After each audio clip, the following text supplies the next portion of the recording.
Hey guys, it's Nocturnal Gamer here, and today I'm going to be talking about Bethesda's E3 conference. And I just want to start off by saying again, I'm so goddamn tired because of how early / late E3 is in the UK, depending on how you look at it. Now, what I think has been a bit of a running theme so far is the mobile games being announced by so many developers, and how much emphasis Bethesda's conference was on mobile games. I mean, it's great that they focused on Blades, because Blades is, fun. I mean, I've only played a couple of minutes of it, but it's actually quite fun. It's pretty unique in that sort of market.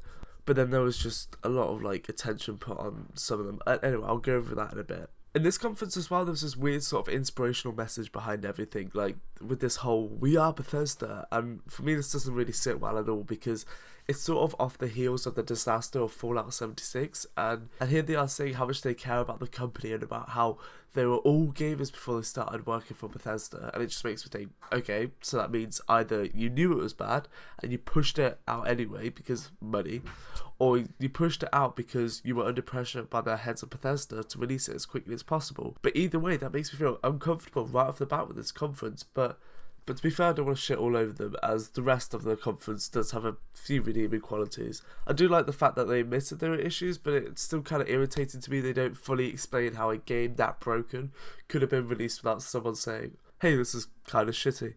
The update for Blades looks great. For some reason, I've had it downloaded ever since it was available, but I've only played about 3 minutes, and by the looks of this update, I might have to start getting into it properly. It's cool that they've ported it to Switch. I like the fact that they've made use of the motion controls and they've still kept it free, as it would have been annoying if Switch users had to pay for the same game, or equally as bad paid for it, but got more content because of the platform they're playing on.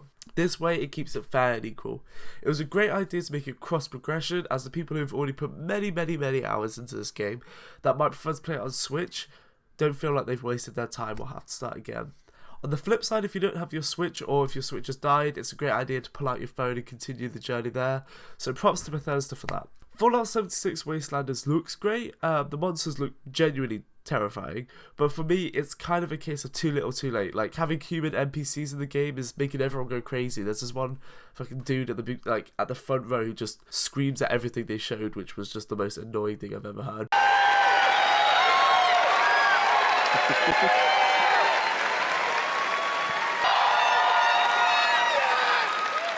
But why weren't they there in the first place is the big question, There was nowhere near enough people online to make up for this, as each server had a limit of around 30 people for what I remember.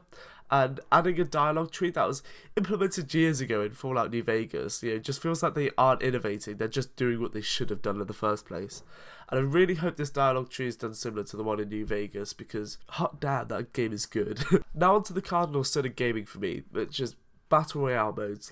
This is going to sound weird, as I wholeheartedly believe that Fallout 76 should be a PvP game, but why is there a specific game mode? Why isn't this implemented into the full game? Now, we don't know if it's going to be fully implemented into the game, but from what we've been told, it looks like it's going to be a separate game mode. I don't understand why they just don't implement this into the game, just ignore all the traditional Battle Royale stuff, so a ring of fire, wherever it was, that slowly closes and all that crap. Because that way you can feel more immersive, because at any moment you could bump into a fellow adventurer that might help you, or a raider intent on killing you, and it could have made for some really dynamic gameplay, because I really feel like that would help the online community, because there would be maybe safe zones, whatever. If you just included this, it opens up worlds of possibilities for this game. But unfortunately, old Bethesda here decided, nope, let's make it so you have to allow it if someone can kill you or not, which obviously, unless they're mental, so what is it going to do? Now, Todd Howard starts by talking about how important game worlds are to Bethesda and to us, but I can't help but think, so why have you been using the same engine for years to save money, even though it keeps looking more and more outdated as the years go by, and you made Fallout 76 a hollow, empty mess? So, I'm going to go on to a game that I'm actually sort of excited for, because I feel like I've just shat all over Bethesda here, but Ghostwire, from what they showed, which isn't a whole lot, it's just another cinematic trailer, looks gorgeous and has an interesting aesthetic that I think I'd enjoy. I just wish they'd show some gameplay so we can see what the game might feel like. I love the idea of all these people disappearing, and it's already made the story intriguing with these slender-like dudes and these sort of ethereal beings.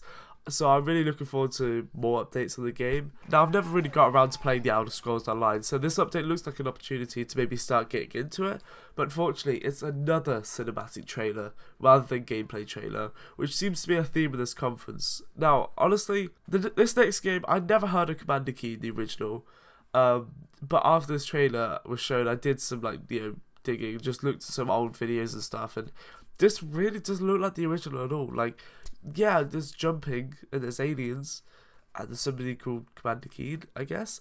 But I might give it a chance, but to be honest, I've never really been one for MOBA games, and this doesn't seem quite unique enough to change my mind about that, because from what I can tell by the old Commander Keen, it really seems to bring a whole lot to the gaming world, especially PC gaming. And now, the moment you've been waiting for, another bloody mobile game. I get that most of these games were already in existence and it's mainly expansions, but the lack of big AAA games at this conference is really noticeable.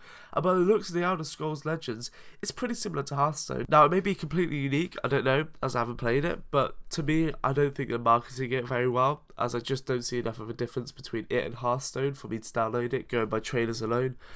Could be great, I don't know, but I think this is one of those games which I might just leave. Rage 2 looks pretty cool. I never picked it up, but it seems unique, and to be honest, I don't really have too strong an opinion either way about it, except for the fucking random Wii music that made me feel like my computer was being infected by a virus that was mocking me.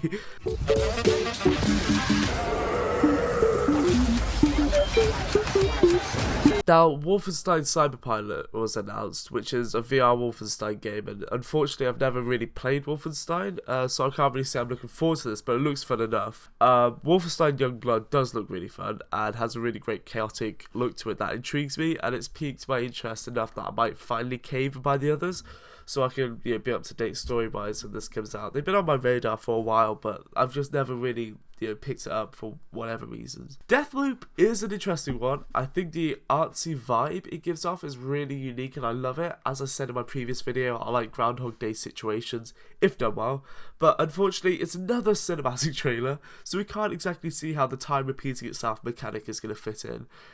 Now, this is why I was so hyped for this conference. Doom Eternal. It looks to build off the same crazy feel the previous one had and taking it a step further. The gameplay, from what we saw, looks tight and looks to be the same run and gun, never stand still feel we all love about the previous one. And it includes something called battle modes. I'm really glad Bethesda didn't go for a battle royale mode here, instead opting for a really unique take on the multiplayer experience by having, you got your demons and your demon slayer, and I'm just really looking forward to see how this plays out, but from what I can see, I'm excited. So thanks for watching, guys. Sorry this was a bit more of a downer than the other one. I just feel like Bethesda could have done a lot better, and they didn't, and I think that's a complete shame. This video is quite short, but that's because I felt like the games that they did announce, there wasn't really a lot to talk about, because they were just sort of cinematic trailers. There wasn't really a lot going on. They did look pretty, but I think a lot of it was sort of damage control for the whole Fallout 76 mess. But who knows? Hopefully we'll see some more gameplay of Deathloop and Ghostwire. But yeah, so thanks for watching. Stay tuned. I've already recorded the Square Enix E3 conference, so that should be coming in a few hours. So thanks for watching, guys, and I'll see you in a bit, mates. 見てね Thank you! Bye bye!